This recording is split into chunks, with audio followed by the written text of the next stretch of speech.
ধন্যবাদ তমা আপনাকে। আমি চট্টগ্রাম মেডিকেলে আছি, যেহেতু বিভাগীয় শহরের মধ্যে সবচেয়ে বড় মেডিকেল। এখানে হাম রোগী আক্রান্তের যারা আক্রান্ত হয়েছে তারা কিন্তু এখানে ভর্তি হয়েছে। এই পর্যন্ত গতকাল আমরা যতটুকু জেনেছি 22 জন পর্যন্ত ভর্তি আছে বলে আমাদেরকে জানিয়েছেন। এর মধ্যে কয়েকজন সুস্থ হয়ে বাড়ি ফিরেছে। জেনারেল হসপিটালে গিয়ে আমরা দেখেছি সেখানেও 2 থেকে 3 জন ভর্তি রয়েছে। আবার বেসরকারি হাসপাতালগুলোতেও হাম রোগীর আক্রান্ত হার কিছুটা বাড়ছে বলে আমাদেরকে জানিয়েছেন। তবে সবচেয়ে বেশি হামে আক্রান্ত হচ্ছে শিশুরা। দেখতে পাচ্ছেন শিশুদের যে টিকা দেওয়ার কথা রয়েছে, হামের টিকা কিন্তু যে ফ্রিতে টিকা পাওয়ার কথা রয়েছে সেটা কিন্তু পাচ্ছে না। ঠিক এই সময়টার মধ্যে কিন্তু হামের বকবাকা ধারণ করছে। চট্টগ্রাম মেডিকেলে যেমনটা ভর্তি হচ্ছে, বেসরকারি হাসপাতালগুলোতেও কিন্তু ভর্তি হচ্ছে।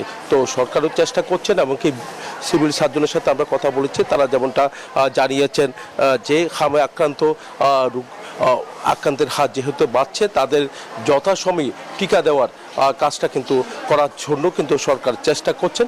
দ্রুত সময়ের মধ্যে সবারকে যেন টিকার আওতায় আনা যায়।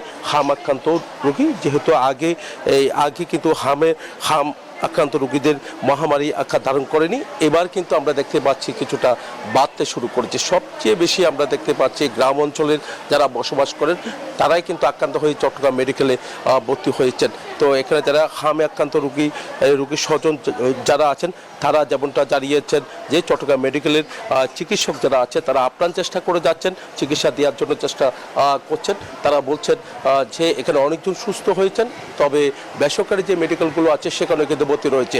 এই ছিল আমার এখানকার সর্বশেষ। ফিরে যাচ্ছি রাজশাহীতে মর্তুজার কাছে।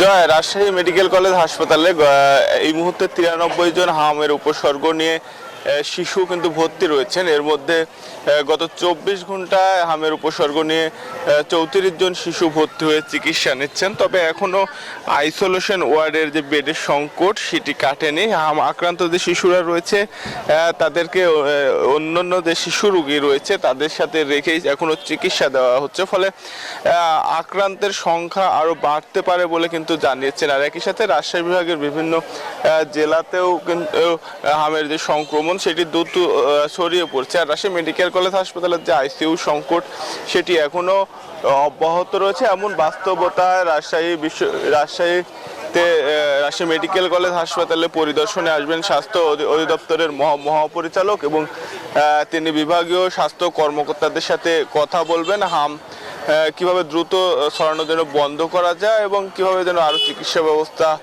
পর্যাপ্ত করা যায় সে বিষয়ে তিনি মত বিনিময় করবেন। এই ছিল রাজশাহী মেডিকেল কলেজ হাসপাতাল থেকে সর্বশেষ। পাবনা থেকে আরো খবর জানাতে যুক্ত হচ্ছেন সহকর্মী আহমেদুল হক রানা। আমরা যাচ্ছি তার কাছে।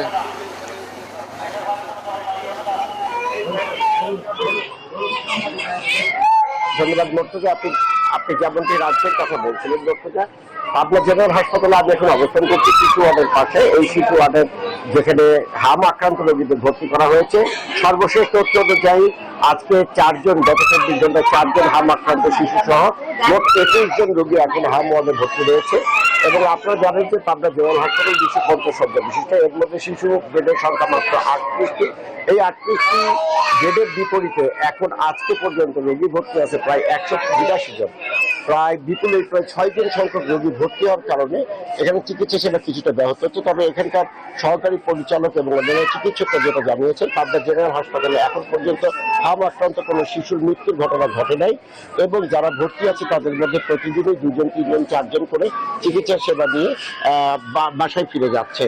এবং এখন পর্যন্ত পাবনা জেলায় তেমন করে হামের মহামারী বা প্রাদুর্ভাব ঘটেনি বলে চিকিৎসকরা আমাদেরকে জানিয়েছেন।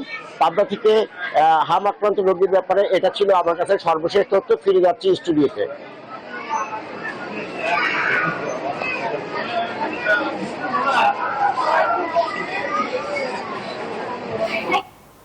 রানা, ধন্যবাদ আপনাকে। সঙ্গে ধন্যবাদ জানাচ্ছি আমাদের অন্য সহকর্মীদের যারা আমাদের সাথে যুক্ত ছিলেন। চট্টগ্রাম থেকে ছিলেন নয়ন বড়ুয়া জয় এবং রাজশাহী থেকে ছিলেন মতির মর্তুজা। 200-র বেশি সার্ভিস ও ফিচারে লেনদেনের সব বিকাশ অ্যাপে সম্ভব।